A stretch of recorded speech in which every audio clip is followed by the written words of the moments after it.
Hallo liebe Leute, ich melde mich heute aus Krems. Hinter mir seht ihr die evangelische Heilandskirche von Krems. Ich bin aus dem Grund hier, weil vor ziemlich genau 2 Monaten hier die Mittagsgebete der evangelischen Kirche in Österreich angefangen haben. Es war direkt zu dem Zeitpunkt, als der große Lockdown angefangen hat, als also das öffentliche Leben weitgehend runtergefahren war und auch alle Gottesdienste im realen Leben nicht mehr möglich waren, sondern nur noch im Fernsehen, im Internet oder über Gottesdienstzettel. Und jetzt ist diese Zeit vorbei. Jetzt sind wieder normale Gottesdienste möglich mit bestimmten Auflagen, aber man kann sich wieder treffen und dort real zusammen sein. Und deshalb bin ich hier, um darüber nachzudenken, was bleibt eigentlich von all dem, was in den letzten 2 Monaten an großartigen, spannenden Dingen entstanden ist. Und weil wir jetzt in die Kirche hinein dürfen, gehen wir auch hinein. Ja, nun bin ich in der Heilandskirche in Krems. Vielleicht könnt ihr euch erinnern, hier war eben das erste Mittagsgebet am 16. März. Inzwischen haben ungefähr 60.000 Menschen die an die 50 Mittagsgebete angeschaut und wahrscheinlich auch mitgebetet. Als ich angefangen habe, mich mit den Dingen zu beschäftigen, die wir in der Zeit des Lockdowns machen können, hat der Ordner in meinem Computer den Titel bekommen: Corona-Notprogramm. Und ich glaube, so war es auch ein bisschen in der Kirche. Alle sind in ein Notprogramm gefahren. Und ich habe es schon mehrfach gesagt, ich finde es ganz beeindruckend, was dort alles entstanden ist. Heute möchte ich besonders darüber reden, was eben in der digitalen Welt entstanden ist. Ich muss sagen, für mich gehört die digitale Welt schon die Hälfte meines Lebens, mehr als die Hälfte meines Lebens dazu.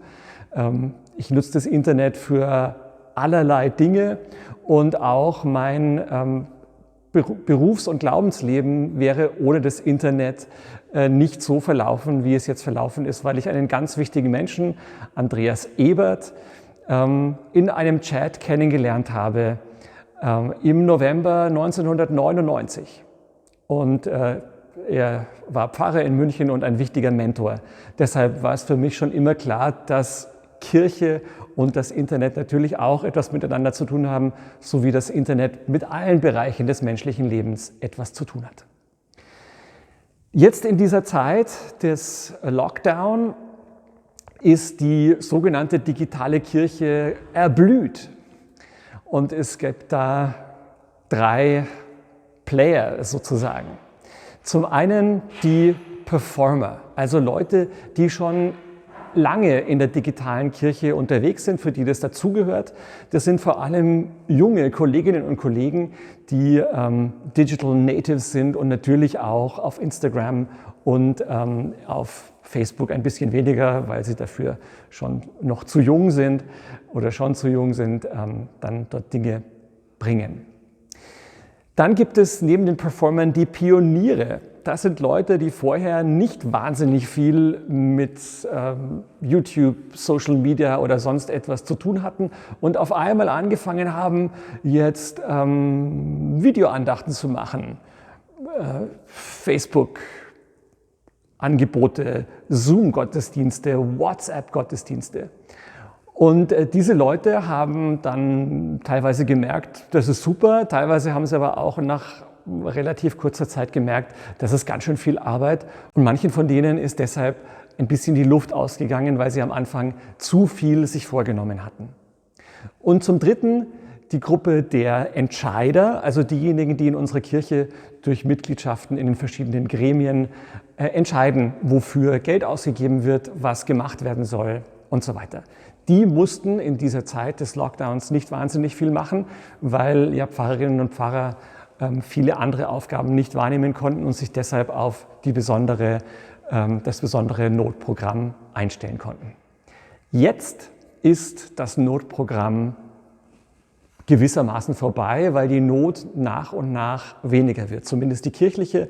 Wir können uns wieder treffen. Die Vorbereitungen sind auch in der Heilandskirche getroffen. Und gleichzeitig denke ich, es wäre eigentlich schade, wenn wir alles das in dem Ordner lassen, Corona-Notprogramm. Denn manches war ein Notprogramm und manches lassen wir da auch gerne drin, weil es nicht funktioniert hat, weil es zu schräg war, was auch immer. Aber anderes war wirklich super. Und jetzt ist die große Frage, wie geht es weiter? Und ich glaube, wir brauchen alle drei, die Performer, die Pioniere und die Entscheider. Die Performer werden sowieso weitermachen, weil sie es schon immer gemacht haben. Das ist ja klar. Aber gleichzeitig ist die Frage, werden sie unterstützt? Die österreichischen Vertreter der digitalen Kirche sind nicht wahnsinnig bekannt. Ja? Also ich glaube, die erfolgreichste Julia and the Church hat ungefähr 2.500 Follower auf Instagram. Verglichen mit denen, die teilweise angestellt sind dafür in deutschen Landeskirchen, in der Nordkirche. Die Seligkeitsdinge hat 19.500 Follower. Da kann man natürlich überlegen, ob man Leute, die neben Julia and the Church, da gibt es ja noch ganz viele andere, hier sind sie alle, ob man die unterstützt in ihrer Tätigkeit. Das Zweite, die Pioniere, die jetzt Sachen ausprobiert haben, gemerkt haben, manches ist gut, aber es ist auch wirklich Arbeit und dafür haben wir jetzt keine Zeit mehr und jetzt machen wir alles wieder so, wie es vorher war. Bei manchem, wie gesagt, ist es gut und bei anderem wäre es aber auch gut nachzudenken, wollen wir es vielleicht doch auf diese Weise weiter probieren. Und jetzt kommen die Dritten, die Entscheider, die jetzt bisher nicht wahnsinnig viel machen mussten.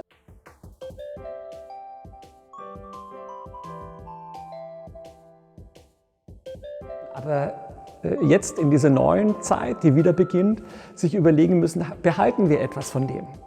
Und das gibt es eben, vieles von dem gibt es jetzt nicht mehr automatisch, weil jetzt die Arbeitszeitkapazitäten nicht mehr da sind.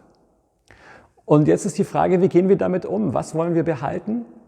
Und wollen wir vielleicht manche Leute für etwas freispielen, für Dinge, die gut funktioniert haben, aber die vorher nicht in unserem klassischen Kirchenprogramm drin waren? Das Problem ist, von den Entscheidern haben viele bisher nicht viel gemacht in puncto Digitalem, weil sie ein bisschen über das Alter der Performer hinaus sind und weil sie vielleicht auch nicht in Pfarrgemeinden mehr arbeiten oder weil sie nicht in Pfarrgemeinden waren, die Pionierarbeit geleistet haben. Und deshalb ist es wichtig, dass jetzt sowohl die Performer als auch die Pioniere mit den Entscheidern reden und ihnen erklären, was dort passiert ist in dieser Zeit. Und auch, sage ich mal, die etwas wahrgenommen haben von dem und die etwas als Rezipienten, als Konsumenten etwas gemerkt haben, wow, ich habe jetzt Neues von Kirche erlebt oder ich habe etwas Neues über Gott erfahren durch das, was in dieser Zeit entstanden ist.